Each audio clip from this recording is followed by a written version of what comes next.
Good afternoon. Welcome to this lecture.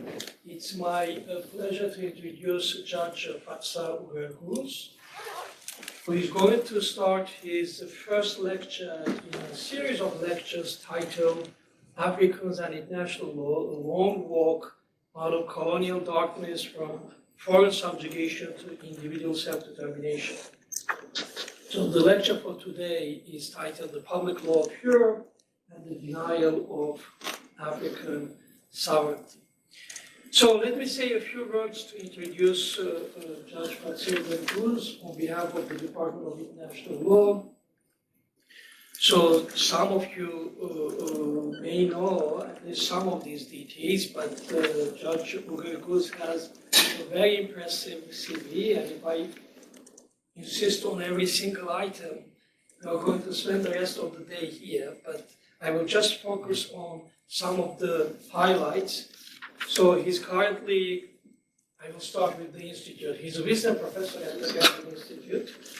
So we have the pleasure of having him as our colleague this semester.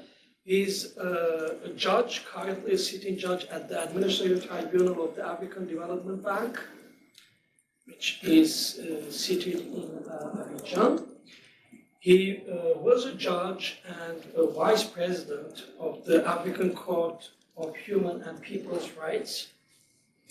He's the current rector of the African Institute of International Law, with which our institute has a memorandum of understanding, and the series of lectures actually are part of that memorandum or activities contemplated in the context of that memorandum. So Judge Uğurguz also sits as international arbitrator in a series of cases since some time, and he has been the president of the United Nations Commission of Inquiry on Burundi, which was created by the United Nations Human Rights Council, and he's the co-chairperson of the high-level panel of international legal experts established by the Conference of States Parties to the 2005 International Convention Against Doping in Sport, which is based at UNESCO.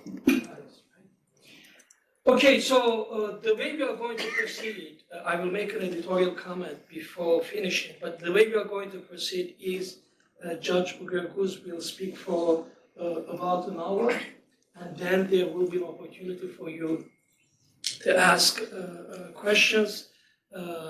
My colleague and friend, Erik Degula, will be here to moderate that portion of the event.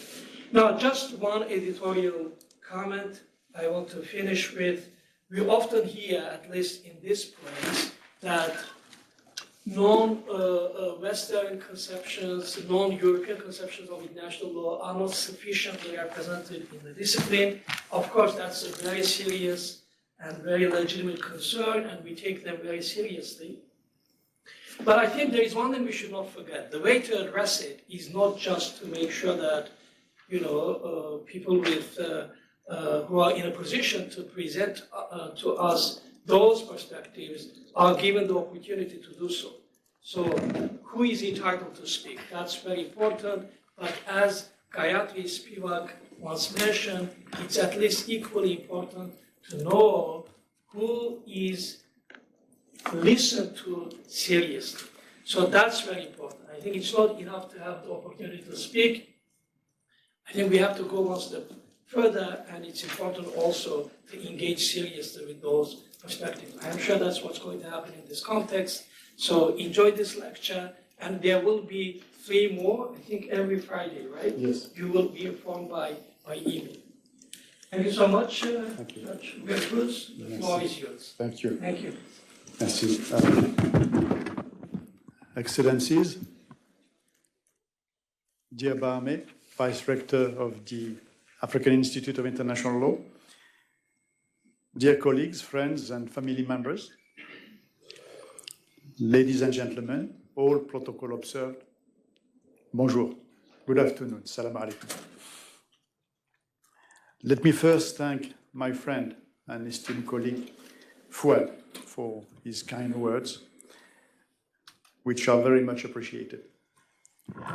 I would also like to express my gratitude to the director of the Institute, Professor Marie-Laure Salles, to be given the opportunity to deliver this series of 4 conferences.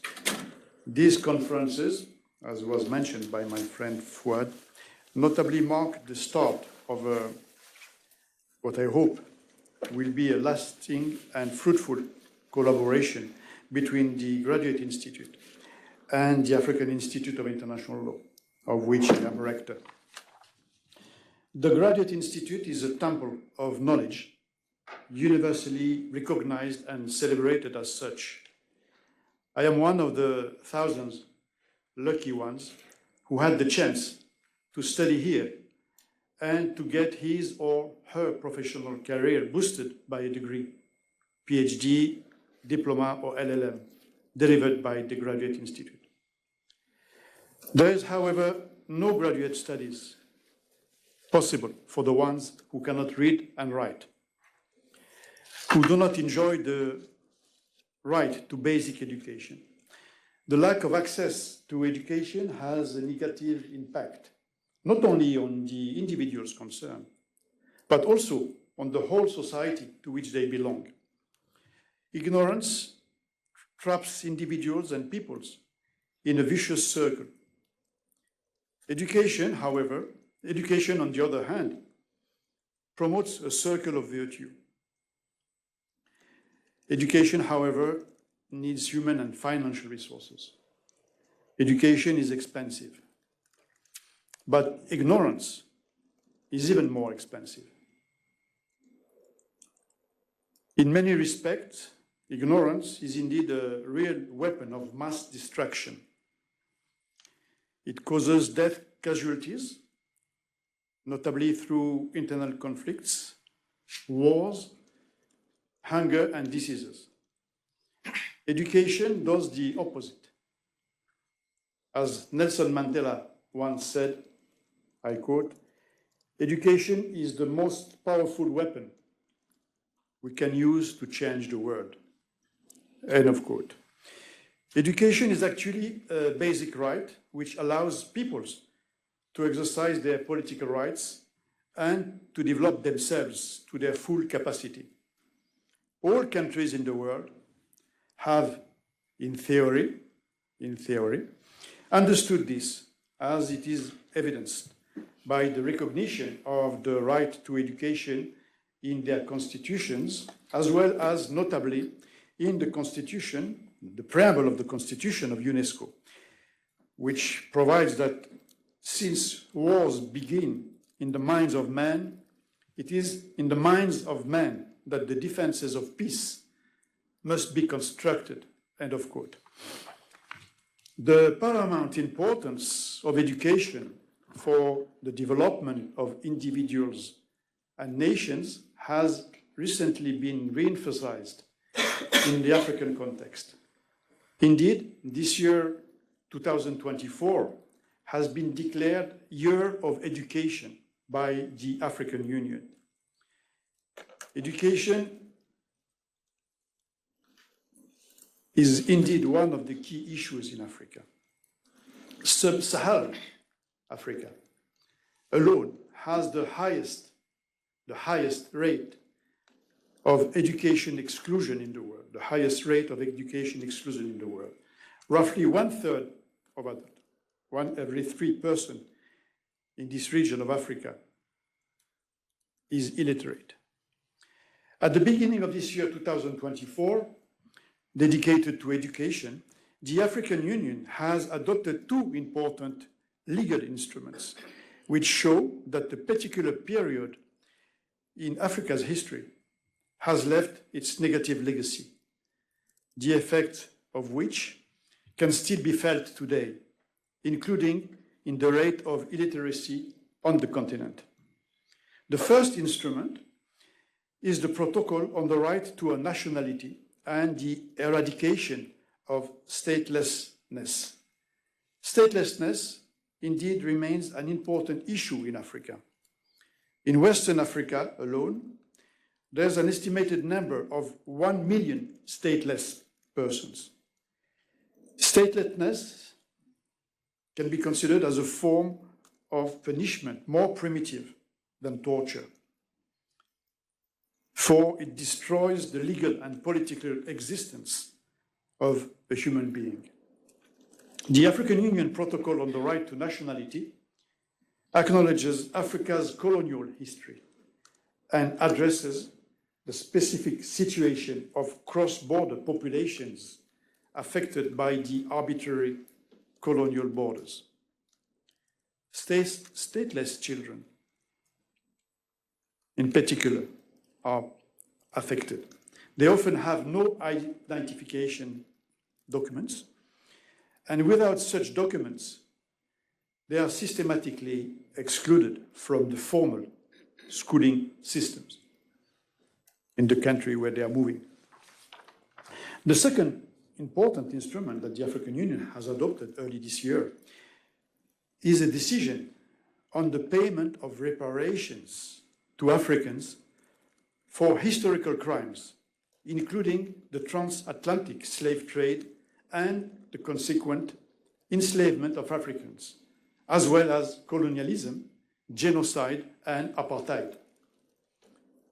In underlining the deleterious and persistent effects of slavery and colonialism, the African Union echoed the report of the United Nations High Commissioner for Human Rights, drawn up in 2021, 3 years ago, following the murder of George Floyd in the United States on 25th May of this year, of the previous year, of 2022. According to this report of the High Commissioner for Human Rights, I quote, "Systemic racism often manifests itself in pervasive racial stereotypes, prejudice, and bias, and is frequently rooted in histories and legacies of enslavement, the transatlantic trade in enslaved Africans, and colonialism," end of quote. These pronouncements by the African Union and by the United Nations bear witness to the fact that while slave trade and colonialism have disappeared from the scene of the African continent, their adverse effects can still be said to persist today. Although it is not the exclusive reason, colonization has in particular greatly contributed to the persistent high rates of adult illiteracy today in Africa. For example, my parents, Taous and Said, like millions of other colonized people, were not offered the chance to receive a primary education. They were illiterate in both Arabic and French. The daily life of illiterate persons is filled with barriers affecting their work, health, finance, social interactions, and navigation in public space. I do experience this when I travel in countries like China, for example, or Thailand, where I cannot understand the language. I cannot read the signs. Children of illiterate persons, of illiterate parents, therefore often find themselves taking on responsibilities that are typically managed by the adults. They become parents of their parents in certain aspects of decision-making and daily management, like the management of finance, for example, or filing up documents. Analphabetism of parents can also have other detrimental effects within the family. For those of you who have children here, you might have experienced the fact that you get closer to your children as they grow and study. You can share more and more with them. On the contrary, when parents are illiterate, not only they cannot accompany their children in their learning process, But there is also a kind of communication gap that slowly deepens as children grow and study. I myself belong to this generation of people that didn't live through colonization, but did suffer some of its negative effects. My father, peace to his soul, always stressed to me the importance of education, perhaps precisely because he has received none under the French colonization system. I remember that when I was a child, he once told me, I quote, "If each of us has a gold coin, and if I give you my gold coin, and you give me your coin, both of us will end up with one gold coin. Only one. It's not a win-win deal. But if each of us has a story or an idea to tell, and if I tell you my story or my idea, and you tell me your story and idea, each of us will end up with two stories and two ideas." End of quote. He said, he concluded, he wanted me to understand that it's a win-win deal when you exchange stories. I never forgotten this powerful parable about the importance of knowledge over money. Although illiterate, my father was repository of the oral Berber culture, and he was not deprived of wisdom.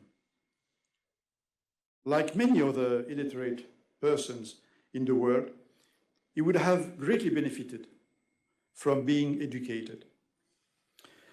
For all the reasons I have just mentioned, I would like to dedicate my 4 conferences to the million of men, women, and children in the world who are not fortunate enough to learn how to read and write, and thus to escape a social condition that is often very difficult. On the same occasion, I would like to pay a tribute to all the people who have made it their mission to educate their fellow human beings at whatever level, with a special thought for Professor Mohammed Mahmoud Mohamedou, who taught at this institute and passed away last month. Professor Mohamedou notably devoted a large part of his activities to the African continent.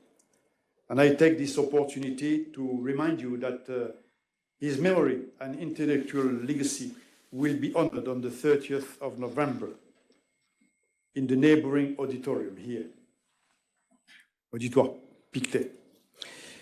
Today, I will focus on the dark page of the history of the African continent, namely slave trade and colonization, essentially through an examination of the international law that was in force during the 19th century.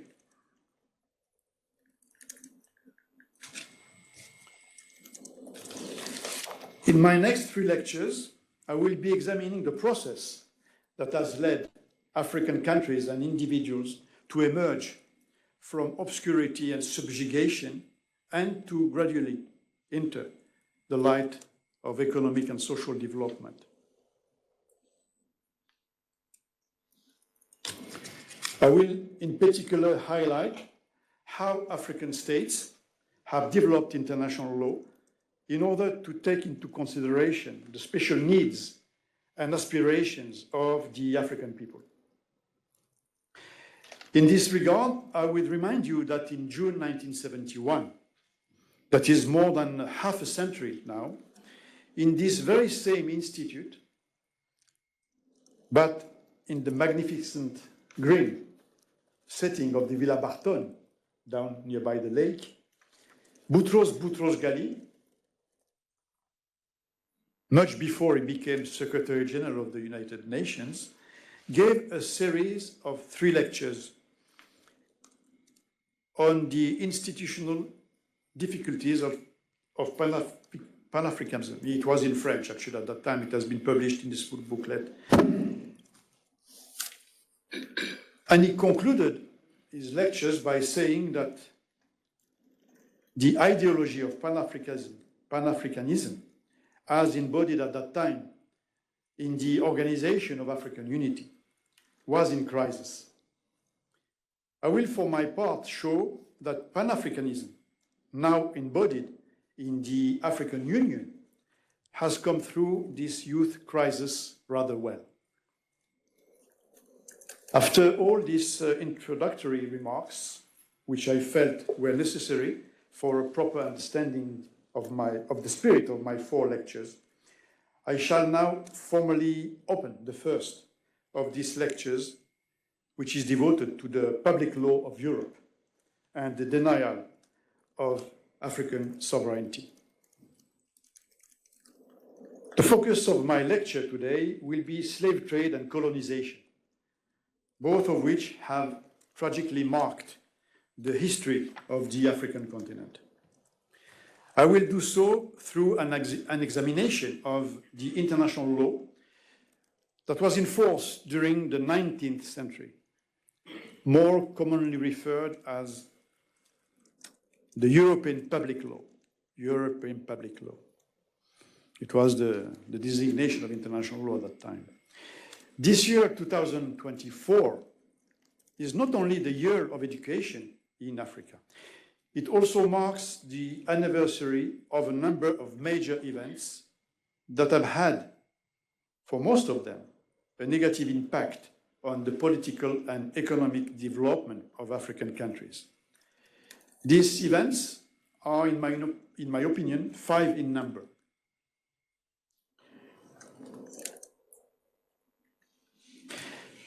The first event is the signature in 1494 of the Treaty of Tordesillas between Portugal and Spain, aiming at the division of the globe between Spain and Portugal. Division of the globe between Spain and Portugal.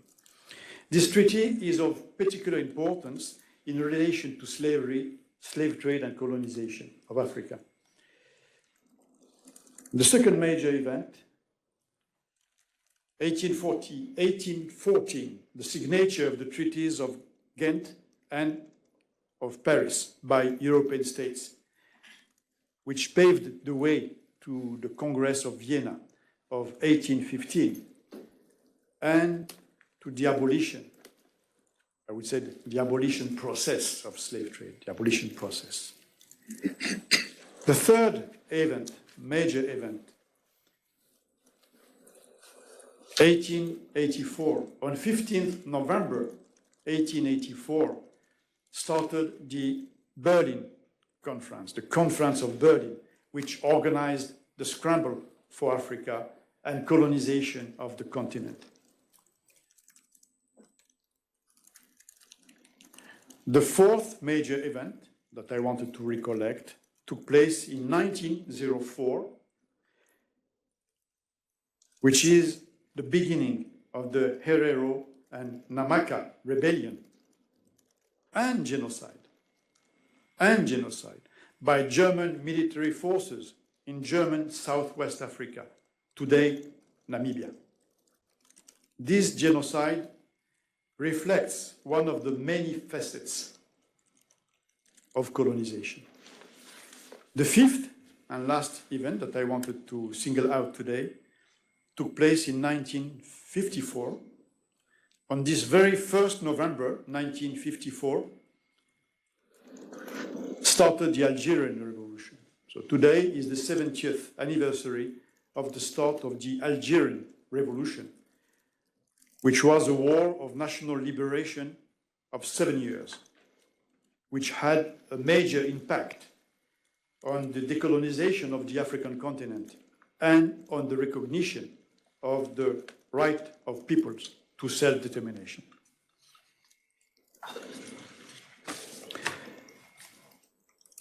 I brought back this Makonde ivory statues. statuette. It's ebony, sorry. I brought it back from Bagamoyo in Tanzania. Bagamoyo is a small town located south of Dar es Salaam, known for the quality of its craftsmanship, but also for an activity of sad memory.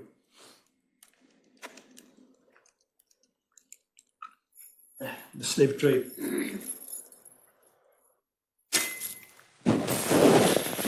In Kiswahili language, and I speak under the control of my dear friend Bahami,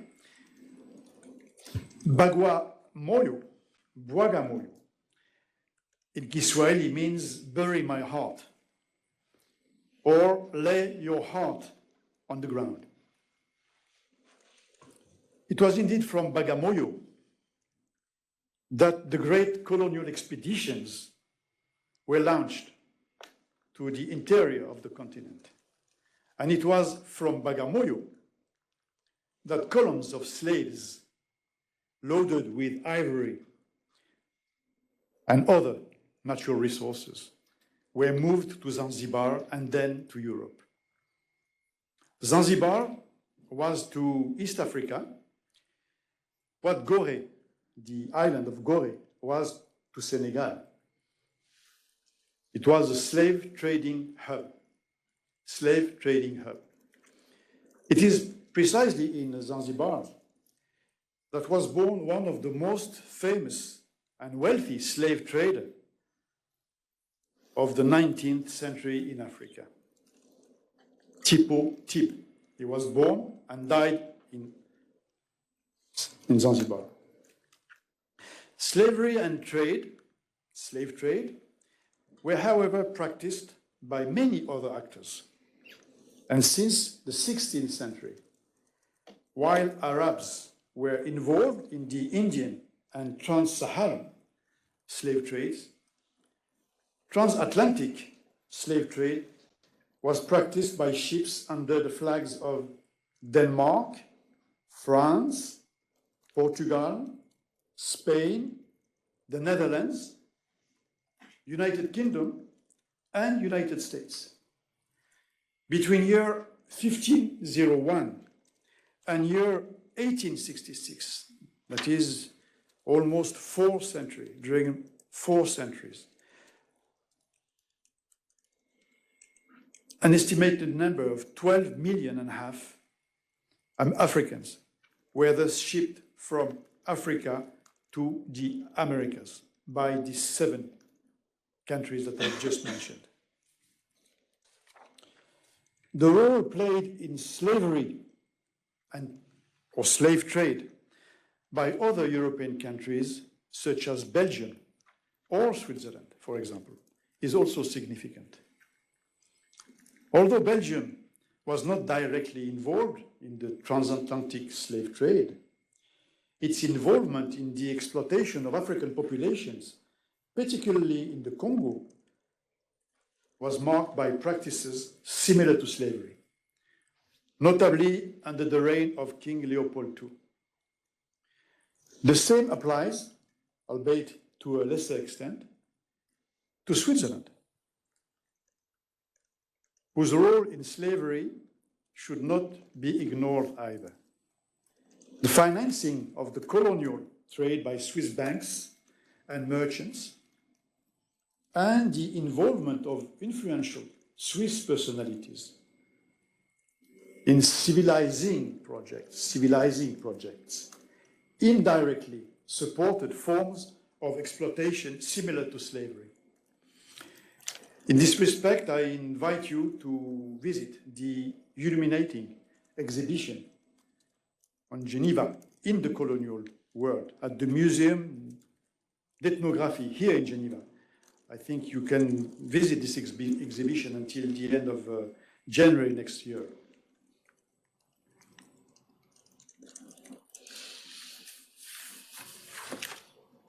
Till the 5th of January. In this respect, too, I would mention that the late Professor Mohamedou, to whom I referred earlier, has co-authored a historical inventory of the legacy of racism, colonialism, and slavery in the public space of the city of Geneva. Today, slavery and slave trade are considered as international crimes and crimes against humanity. Their prohibition are peremptory norms of international law, jus cogens, with erga omnes obligations. But during several centuries, slavery and slave trade were not banned by international law. On the contrary, international law was supported slave trade and slavery, as demonstrated by the large number of bilateral treaties under which European states agreed to share the lucrative slave trade or to organize the transfer of African captives to the American continent. Let me, for example, mention the numerous Asiento treaties concluded by Spain with Portugal or Great Britain. One of these treaties, signed between Portugal and Spain on 1st March 1778, is particularly significant in this regard, since it provided for a free trade in slaves. Free trades in slaves. Its Article 15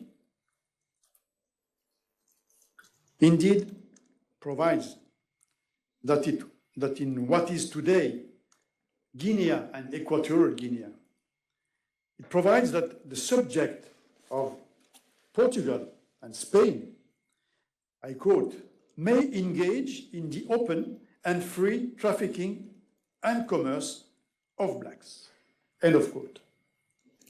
And you can see at the end of this article, as long as the prices are customary and proportional to the quality of the slaves.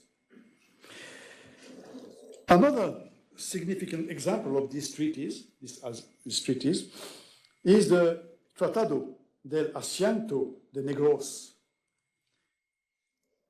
concluded between Great Britain and Spain in March 1730.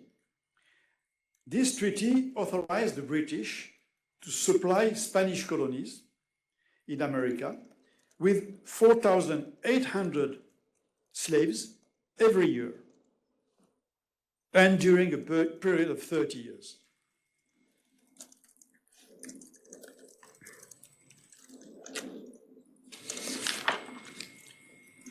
It could be said, about those treaties, or the treaties I mentioned and other treaties organizing the slave trade, it could be said that these treaties, at that time, were playing the same political and economic role as today's international free trade agreements, except that the merchandise that they were regulating were human beings, African children, women, and men.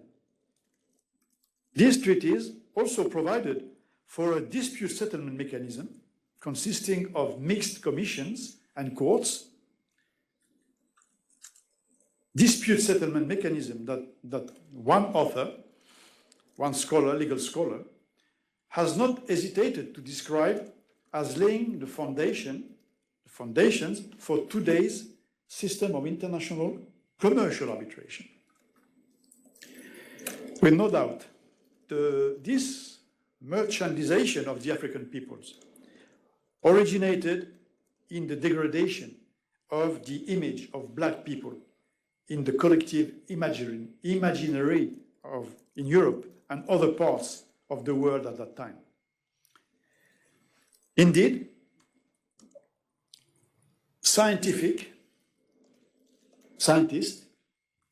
and even philosophers of the 18th and 19th century contributed to the deshumanization of Africans and the promotion of racist theories aimed at establishing a hierarchy between human races. Some scientists have divided the human group in subspecies on the basis of physical characteristics and personality features, using value judgments to show the superiority of the white European man. In the 18th century, for example, I could mention the Swedish Carl von Linné or the French Georges-Louis Leclerc de Buffon. In the 19th century, I can mention the Austrian Franz Joseph Gall, the Swedish Anders Retzius, or the Frenchman Arthur de Gobineau. Arthur de Gobineau, who wrote a book entitled Essai sur l'inégalité des races humaines, published in 1853. He notably wrote, I quote, "History shows us that all civilization derives from the white race, that none can exist without the contribution of this race." End of quote. The same discourse was held by certain philosophers such as the German Friedrich Hegel, according to whom the African, I quote, "The African is a man in his rough state. The Negro represents the natural man in all his barbarity and lack of discipline. Nothing can be found in his character that accords to the human." End of quote. For his part, Voltaire, one of the great figures of the Age of Enlightenment, wrote, I quote, the race of Negroes is a different species of man from ours. It may be said that if their intelligence is not of a different species from our understanding, it is very inferior." End of quote. All this rhetoric about the inferiority of the black people is reminiscent of the famous Valladolid debate between Bartolomé de las Casas and Juan Gines de Sepúlveda, which arose in Spain during the colonization of the Americas in the 16th century. This debate was over the question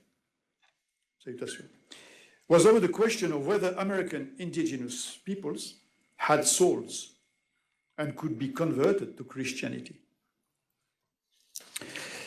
This rhetoric has given the European states the moral justification they needed to legitimize their slavery venture and the slave trade, but also of another enterprise that subjugated the African people alongside the slave trade, namely colonization, which I will talk about later. To come back to slavery and slave trade, I would say that the process of banning these two practices under international law has been long and laborious.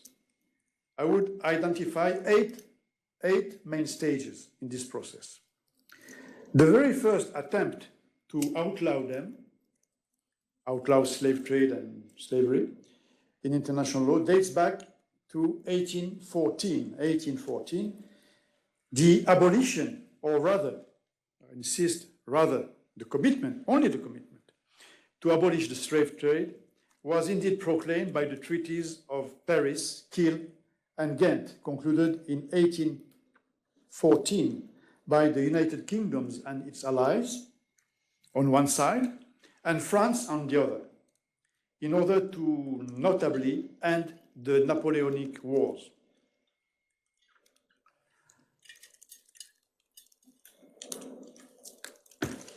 This commitment to abolish the slave trade was confirmed a few months later by the Declaration of the Congress of Vienna, which took place in 1815. This declaration was named Declaration of the Powers on the Abolition of the Slave Trade. This declaration was signed by 8 European powers, namely Austria, Britain, Prussia, Russia, Portugal, Spain, Sweden, and France. This declaration notably proclaimed, I quote, the wish of the powers, of the European powers, to bring to an end a scourge which has for a long time desolated Africa, degraded Europe, and afflicted humanity. This declaration was, however, not a legally binding instrument and was, in any case, intended to ban slavery itself, but only to ban slave trade. This declaration also explicitly stated that no particular deadline should be given for the abolition of slavery. This lack of deadline in the declaration was meant to meet the concerns of Spain, Portugal, and France, which wanted to protect their colonial interests and were not willing to abandon their lucrative trade. It will thus take more decades before the slave trade were formally outlawed by international law, mainly because the United Kingdom, as the unrivaled sea power, was seeking to impose a right to visit ships on the high seas in peacetime as a means of suppressing slave trade. Actually, this right of visit was very important. It was a sine qua non condition to make sure that the slave trade was not conducted by other nations. So Britain was pushing for this right of visit, but Britain was the only main power at that time, the main sea power. It was opposed by other countries. And it was only very belatedly, just a few months before I was born, in 1958, that this was enshrined and codified. This right of visit and high seas was codified by the Geneva Convention on the High Seas. I refer you to its Article 22, but also Article 13 of this Geneva Convention of 1958. So to come back to the 19th century, the United Kingdom, which was the main driving force behind international efforts to ban the slave trade, concluded about 30 bilateral treaties to this effect with Portugal, Spain, the Netherlands, or the United States of America. However, none of these treaties, with the exception of the Anglo-American one, banned the African slave trade in clear terms. And in any case, they didn't ban slavery itself. The abolition of the slave trade was also addressed in a number of multilateral treaties, some of which enshrined a total prohibition of the trade. The first multilateral treaty aimed at the abolition of slave trade was concluded on 20th December 1841 by the then 5 great powers in Europe: Austria, France, Great Britain, Prussia, and Russia, which committed themselves to promote the abolition of slave trade. This instrument, entitled Treaty for the Suppression of the African Slave Trade,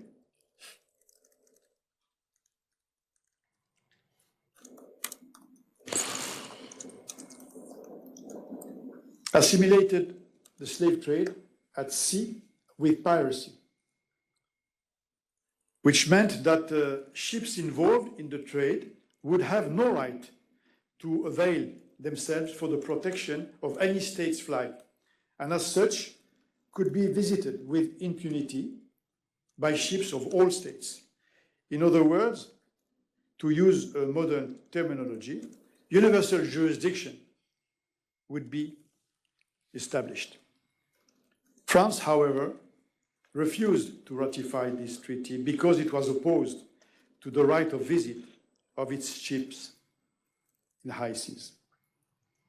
Another step in the process of prohibiting the slave trade was the General Act of the Berlin Conference, to which I will return later in more details.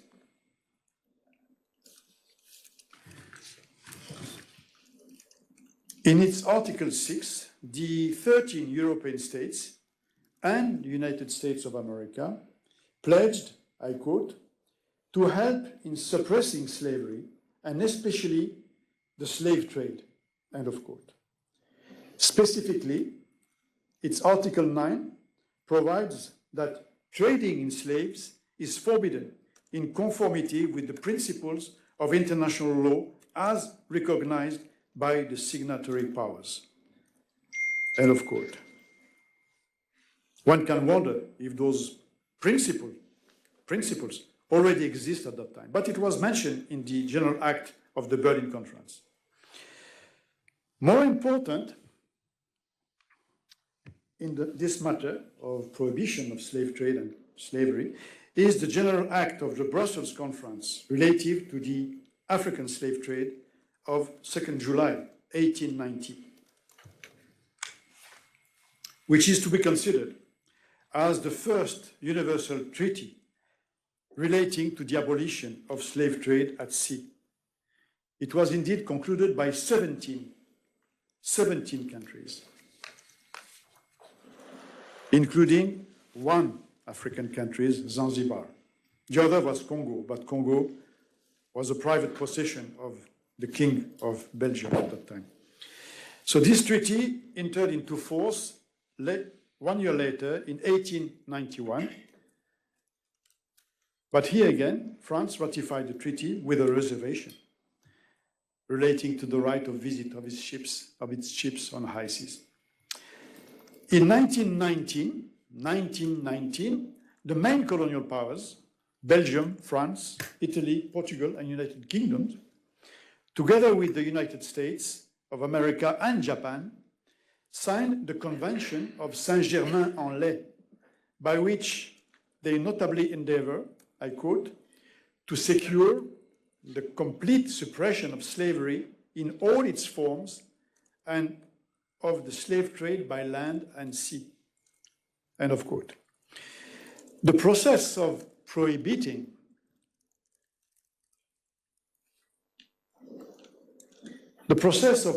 slavery and slave trade culminated in 1926 with the adoption of the Slavery Convention under the auspices of the League of Nations. This convention, which defines for the first time, which defines both slavery and slave trade, contains the undertaking of the state parties to, I quote, prevent and suppress the slave trade, but also to bring about progressively and as soon as possible, the complete abolition of slavery in all its forms, end of quote. Here again, this treaty does not provide for a firm commitment by states to put an end to these two practices, namely slavery and slave trade. In conclusion, on the way international law dealt with slavery and slave trade in the 19th century and the first quarter of the 20th century, I would say that none of the legal instruments adopted during this period has been totally effective to suppress these two evils. It was only after a customary process subsequent to the 1926 Slavery Convention that these two practices will be clearly and definitively banned under international law.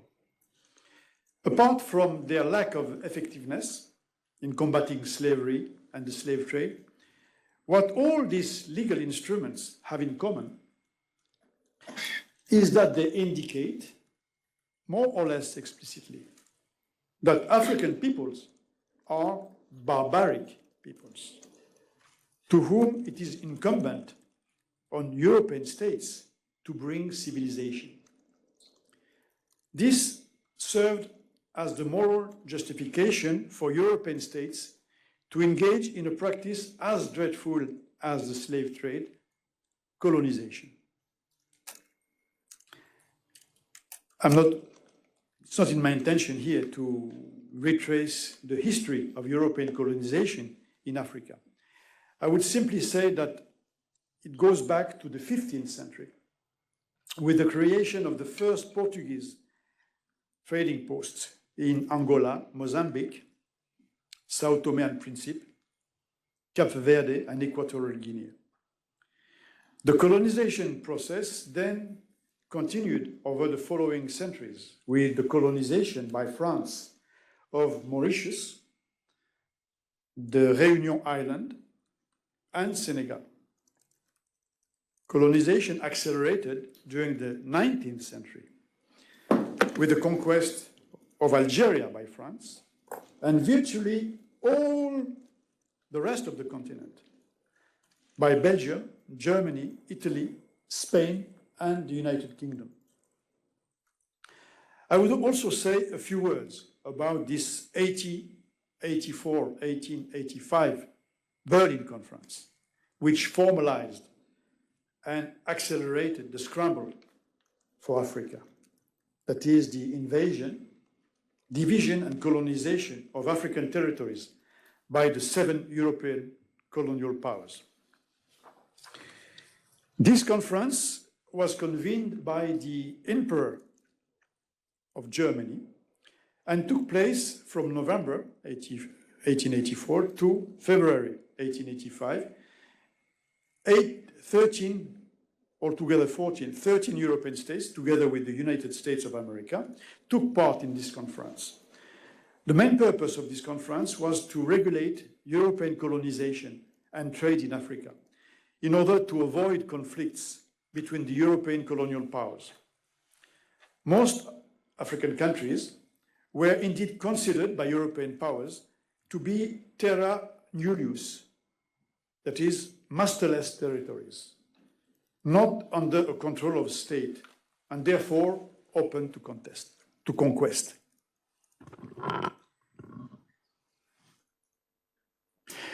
As you can see from this map,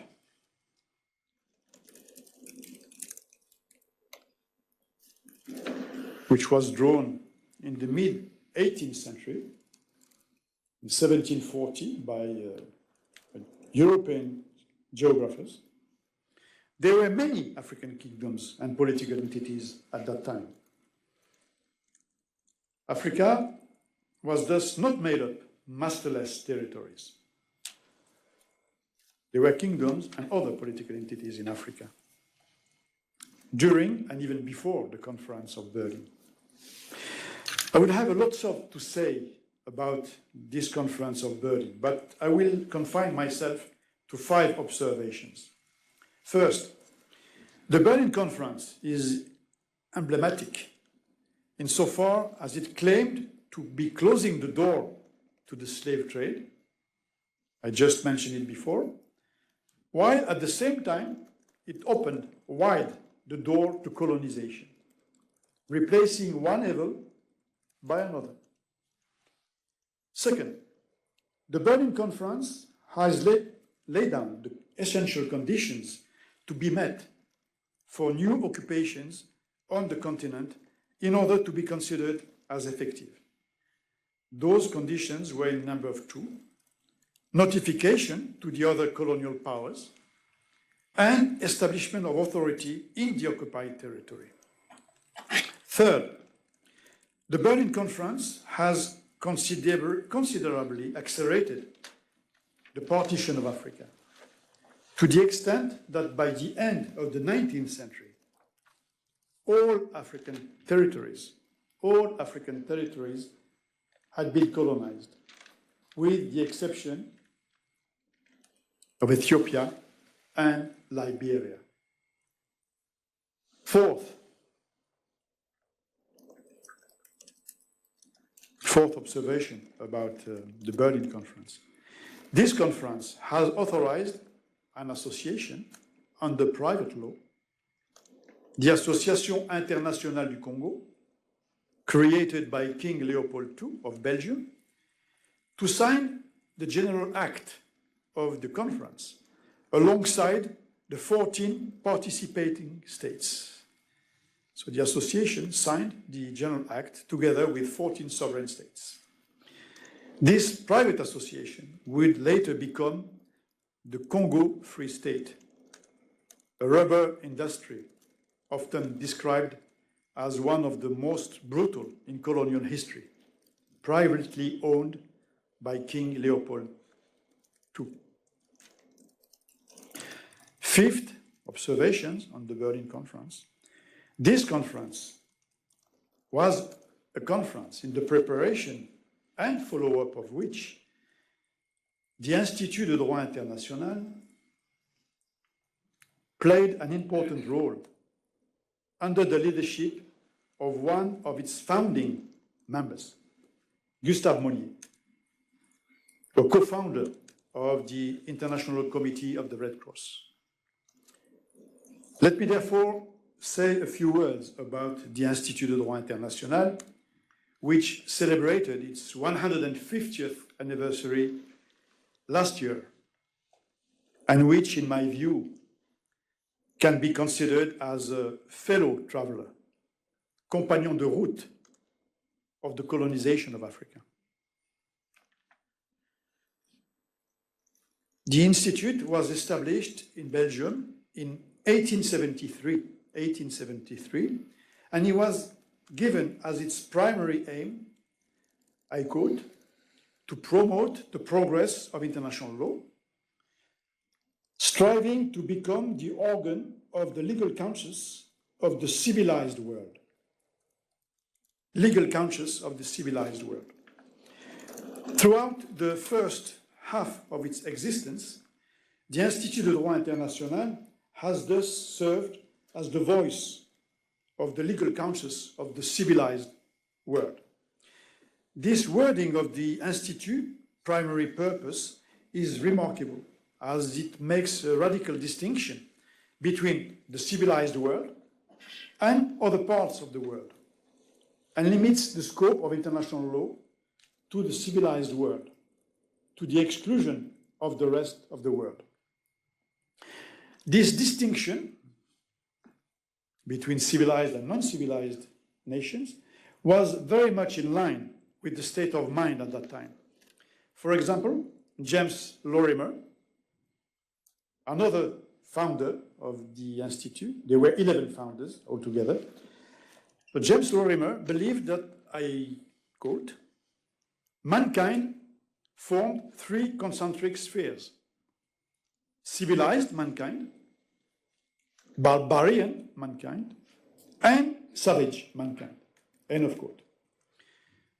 Savage mankind, in his mind, referred to Africa particularly, whose people were not recognized as having any collective legal personality, while barbarian mankind included states such as China, Turkey, and Egypt.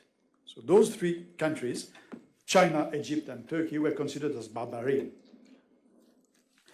I could also mention three presidents of the Institute: Alphonse Rivière, John Westlake, and Thomas Holland, who were all of the opinion that international law can only exist between nations and for nations that share the common legal consciousness of the civilized world, that is, mainly Christian European states. It is such a conception of international relations that led the Institut de Droit International to play an important role in the scramble of Africa through its work both before and after the Berlin Conference. Before the Berlin Conference, the Institut de Droit International has indeed specified the conditions of occupation of African territories in order to avoid wars between colonial powers. To this end, the Institute has notably proposed an international regulation of the river Congo. The Institute has also made the follow-up of the discussions held at the Conference of Berlin, with some of its members of the Institute, proposing additions to the principle laid down by the conference concerning occupations of territories. Gustave Monnier, the founding member, as I just mentioned, and the president of the Institute at one stage in 1892, played a decisive role in the Institute's involvement in the question of occupation of territories in Africa. He also played an important role in King Leopold's colonial project. He was notably a member of the Brussels International Commission for the Exploration and Civilization of Central Africa and presided over the creation of the Swiss National Committee for the Exploration and Civilization of Central Africa. From 1879, he also published, here in Geneva, a monthly magazine entitled L'Afrique explorée et civilisée. L'Afrique explorée et civilisée, which is a publication available online. So you can find all the issues of these magazines online. It was Gustave Monnier, whose villa currently houses the Geneva Academy of International Humanitarian Law and Human Rights, who led the Institut de Droit International to endorse the private appropriation of Congo by King Leopold II. Congo was, and is still, at that time, Congo was 80 times the size of Belgium, almost 5 times the size of France, private property of a king. Indeed, at its session of Zurich of 1877, the Institut de Droit International unanimously adopted a resolution entitled Civilization of Central Africa.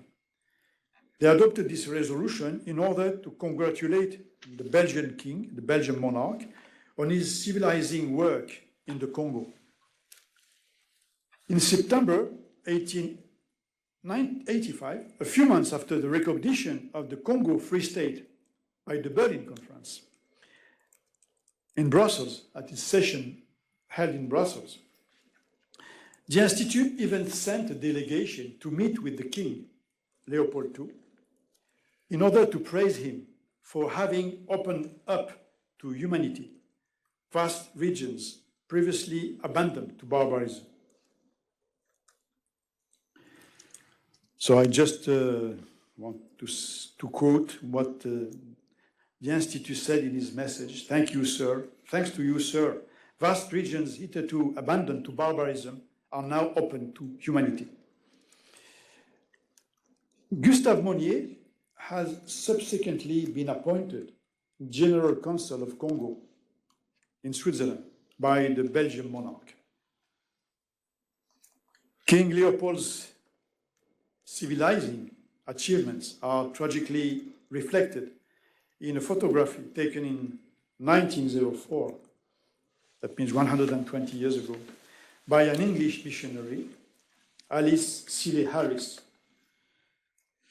This photography is that of a man looking at the amputated hand and foot of his 5-year-old daughter, cut off to punish him for not having harvested enough rubber. This 5-year-old daughter, together with his wife, were supposedly eaten by the guard of looking for the security and the productivity of those in rubber industry. This dichotomy between civilized and uncivilized peoples was, however, not the monopoly of the Institut de Droit International and its members taken individually. It was shared by most of the legal scholars of the 19th century.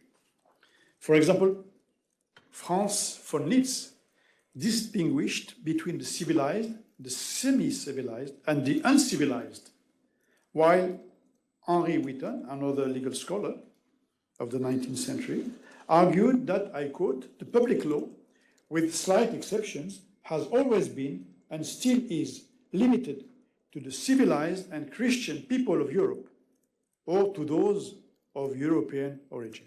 End of quote. For the great majority of legal scholars of this period, uncivilized peoples and states were thus outside the ambit of international law and not subjects of international relations.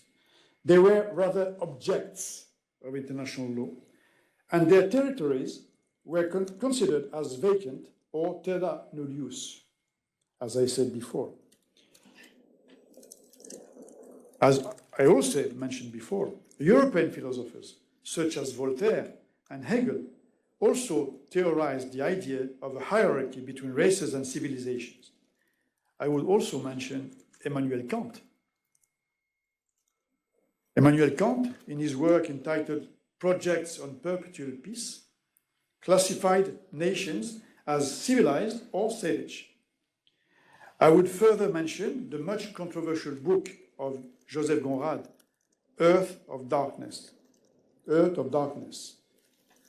Au cœur des ténèbres, published 100 years ago, or more than 100 years ago, in 1899, Heart of Darkness by Joseph Conrad.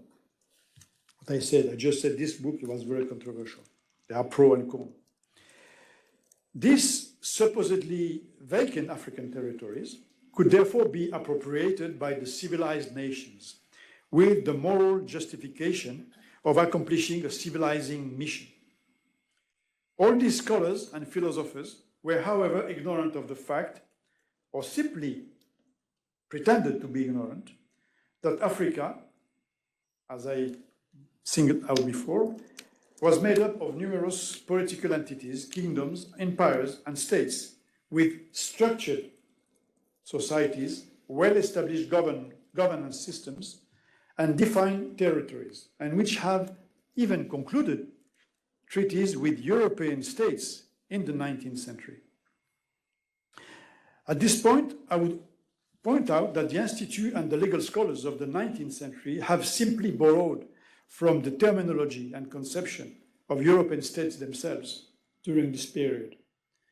The concept of civilized nations has indeed been embodied in many legal instruments, namely the Declaration of Vienna of 1814, the General Act of the Berlin Conference of 1885, the General Act of the Brussels Conference relative to the African slave trade of 1890, the Covenant of the League of Nations of 1919, and the Convention revising the General Act of Berlin and the General Act and Declaration of Brussels of 1919.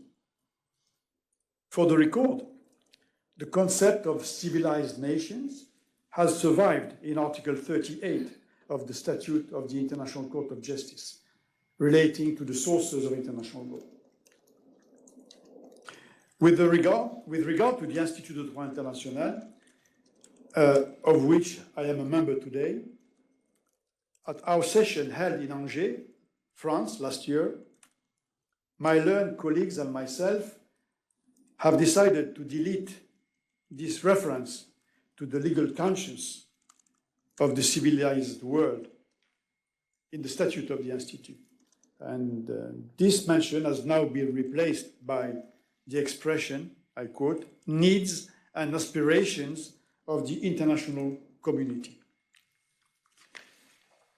For more details on how the Institut de Droit International has accompanied the colonization in Africa, I will refer you to the work, to the article that I wrote together with Professor Georges Abissab, and which was published in a book by the Institut de Droit International to celebrate its 150th anniversary. It was published last year. I would like now to say a few words of conclusion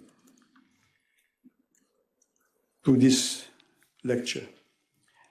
I will recall that the 19th century is often referred to as the Golden Age of international law, because it was contemporary with a major development of positive international law, as well as with a major development of the scientific study of this branch of law. This is a matter of controversy, and I do not pretend to settle this controversy here.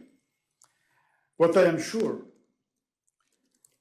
of is that the 19th century was the golden age of the sacred mission of civilization undertaken by the then main subjects of international law, that is, the European states.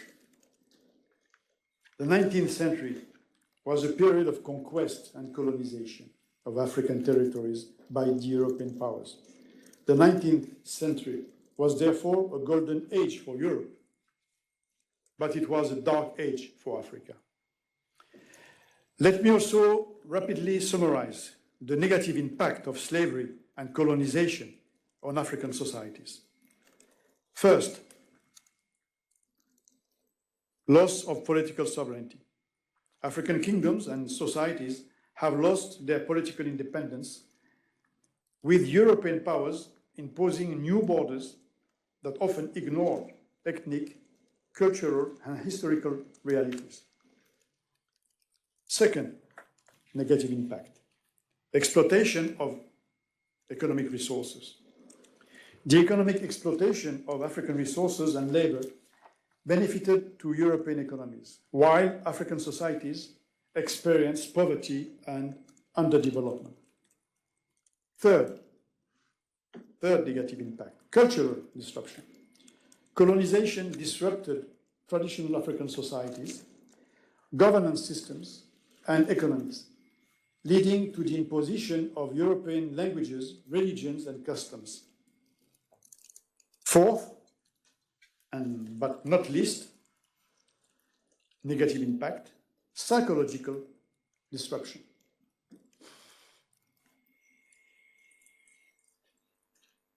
Slavery and colonization have indeed left deep and lasting psychological effects on individuals and communities, even impacting current generation and generations to come. In his book, Leverage of the Earth,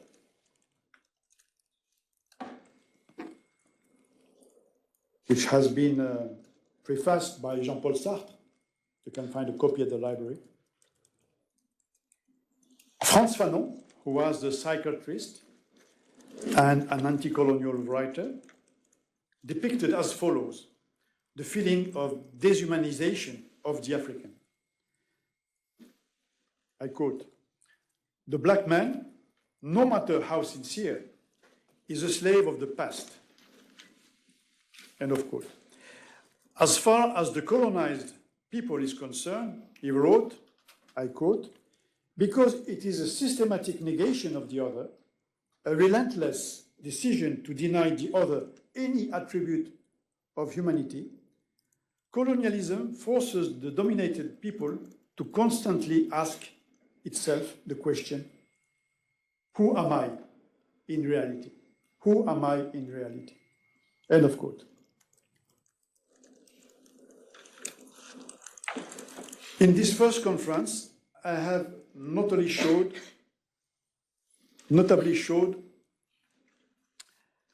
how European states have carried out their slavery and colonial enterprise with the moral and scholarly backing of a bunch of philosophers, scientists, and jurists.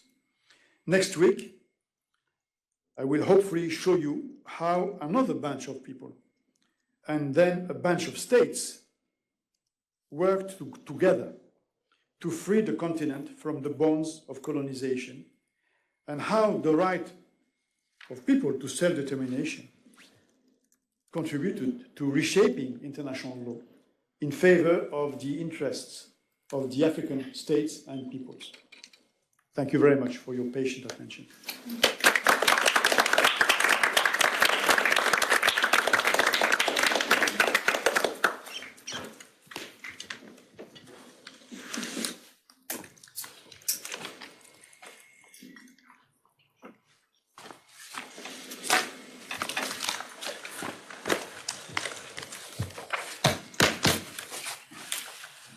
No, first I need to drink a glass of water. Oui, oui, Eric, oui, tu peux venir, merci. C'est bon. Il faut que tu boives effectivement un verre d'eau. Ok. Hop.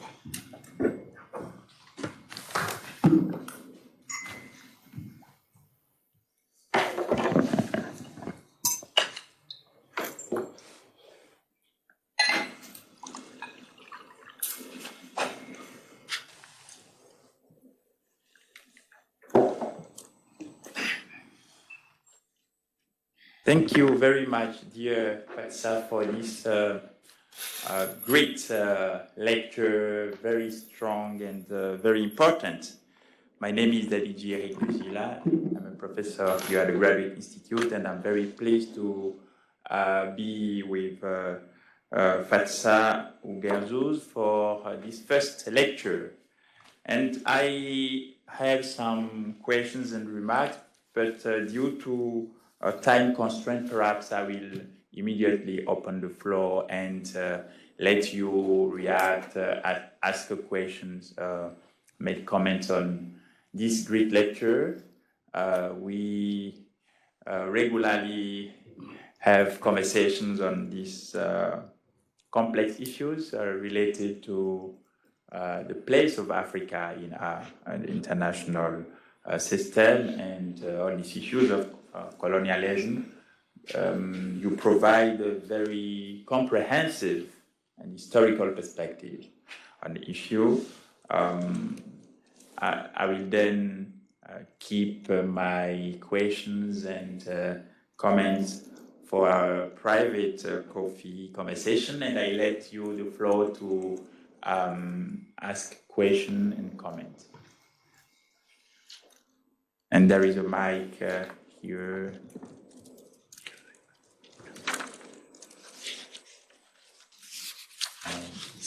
Ah, attends, j'ai pas parlé longtemps. I did realize that I spoke so long because I calculated that it should be 1 hour or less. But of course, you know, when you speak, it's okay. You are not in control of what you are saying. Yes, please.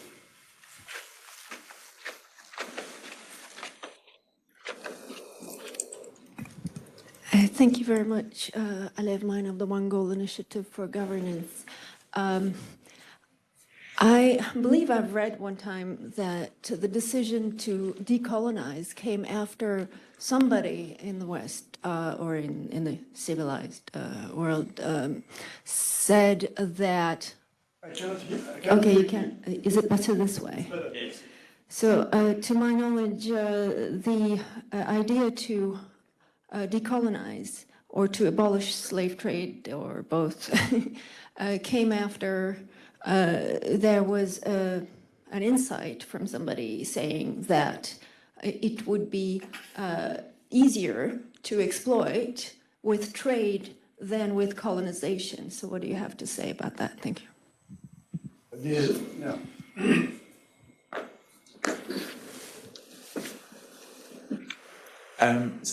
Yes, someone else asked the, yes, please.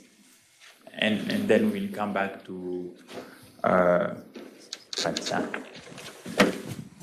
Hello, and thanks a lot for the lecture. I didn't know about the cooperation of our institutes, and I'm glad and to see what else will come out of it.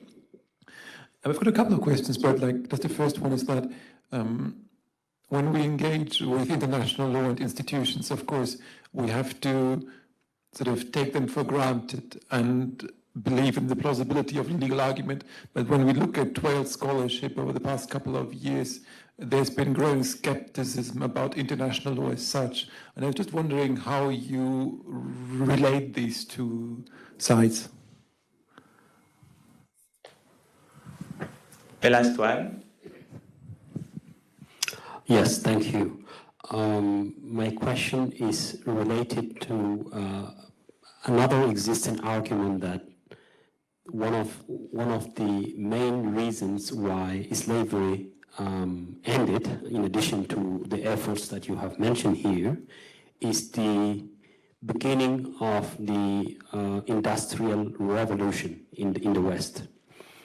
considering the fact that we can say the existing situation now is mostly in an industrialized, let's say, reality, I mean, whether it is in the global north or in the south, how much do you see this impacting international law today, taking into consideration the fact that industrialization still concentrates in the same countries that also practiced colonialism, and how does it impact the global south, including Africa, today?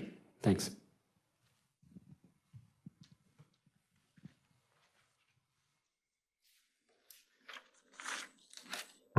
Thank you. Merci.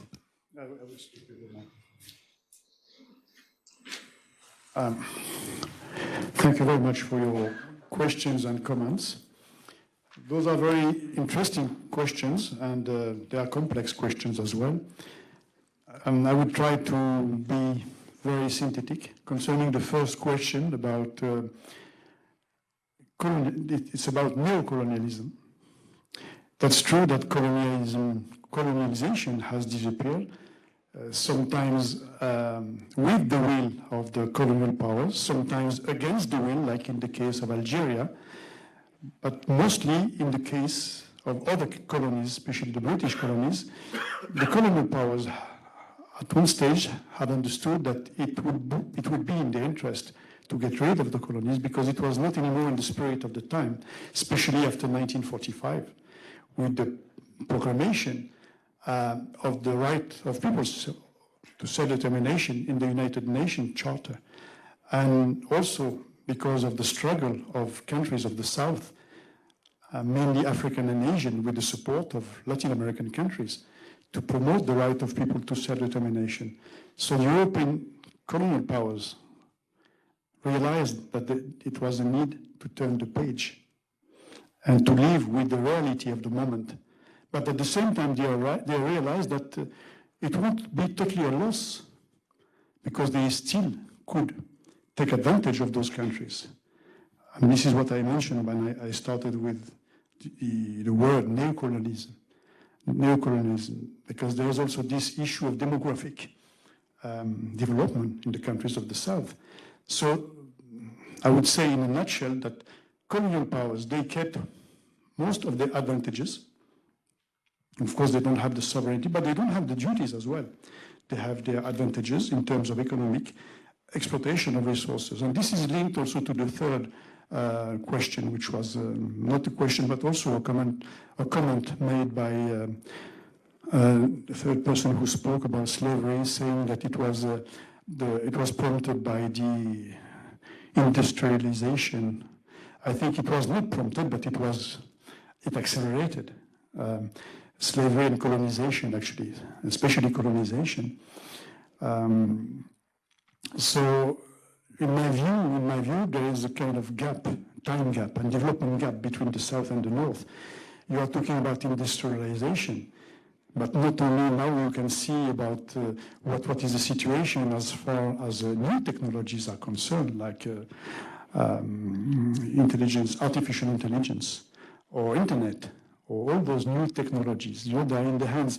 They are not only in the hands of the colonial power, former colonial powers. They are also in the hands of other powers who are also much advanced than the colonial powers. But the colonial powers, the former colonial powers, they still have this longueur d'avance, I would say, on the countries of the South.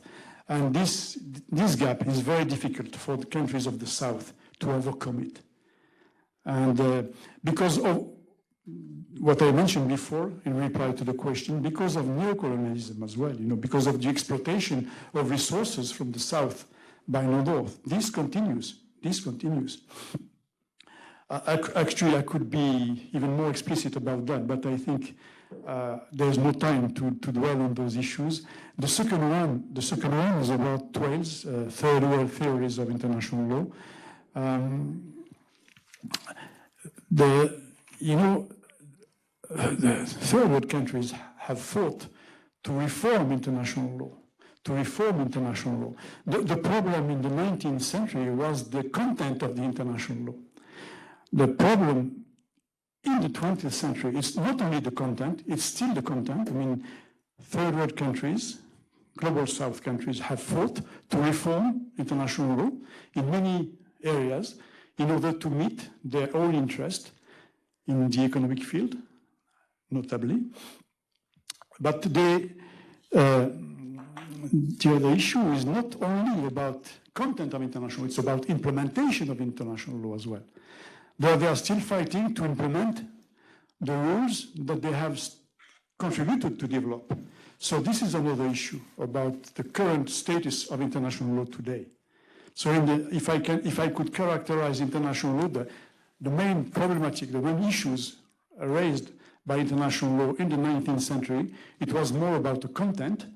And in the 20th century, it's still a matter of content, especially in the financial and economic field, but it's mostly an issue of implementation. And African countries have fought to develop, to evolve international law to meet their own interest. They succeeded in certain areas, and in other areas, they decided to elaborate new rules which are applicable only for themselves. And some of these rules, I will try to explain that later in my next conferences, some of these rules are also inspiring general international law, other areas in the world who are also taking up those rules.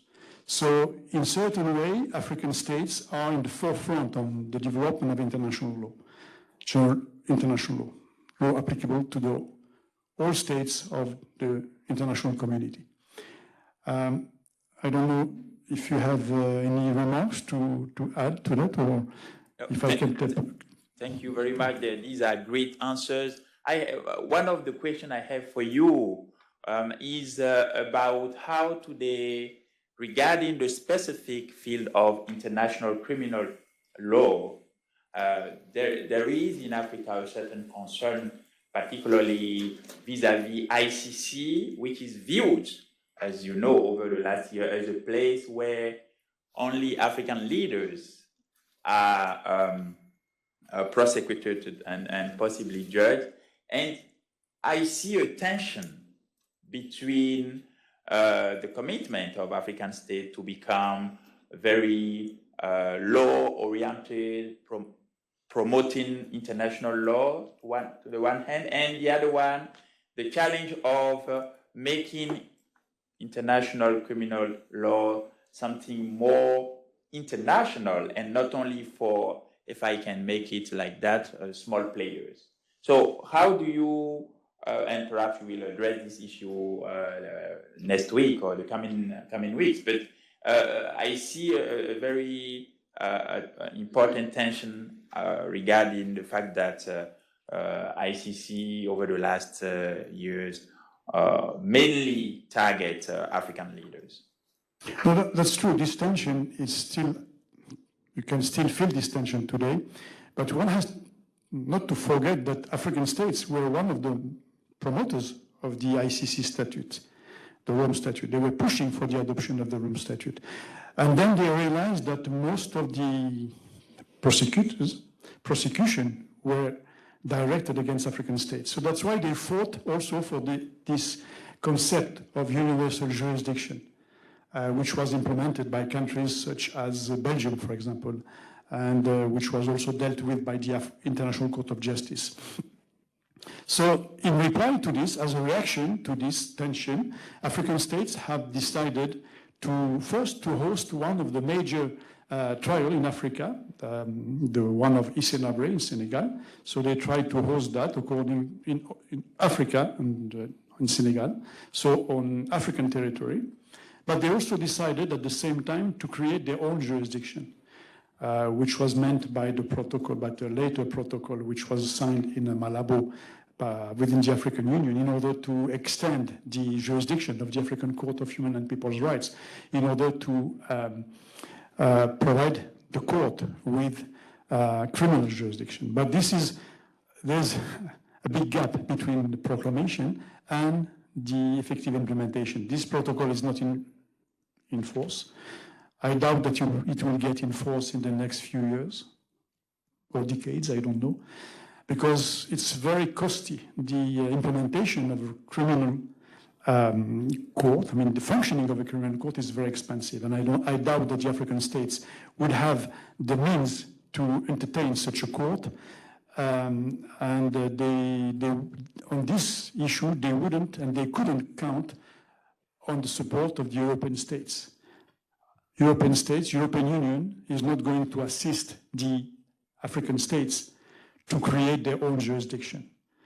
Actually, currently, the African Union is contributing to the budget of the African Union and is also helping directly or indirectly the functioning of the African court. But if one day the African court gets this criminal jurisdiction, I doubt that the European states and other actors will encourage the creation of a mechanism which is in competition with the ICC in The Hague. So I hope I have replied to your question. Very interesting conversation to continue. Thank you very much. But I wanted to say, I mean, if I just, the vice rector wants to take the floor, I just wanted to say a few words about the African Institute of International Law. The main aim of the African Institute of International Law is to promote the rule of law in Africa. And now we come back to the issue of neocolonialism.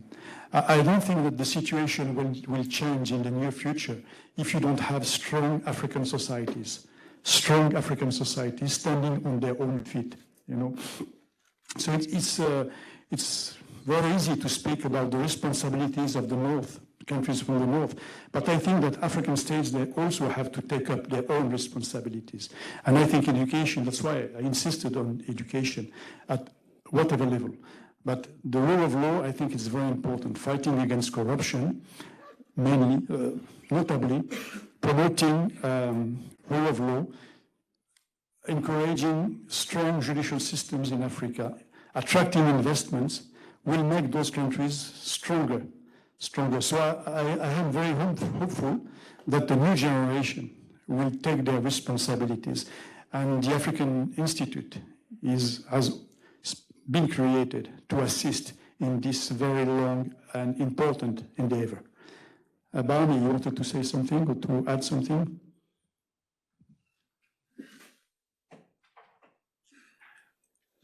Très rapidement, parce qu'il y a un autre événement dans la salle. Ah, ok. Merci.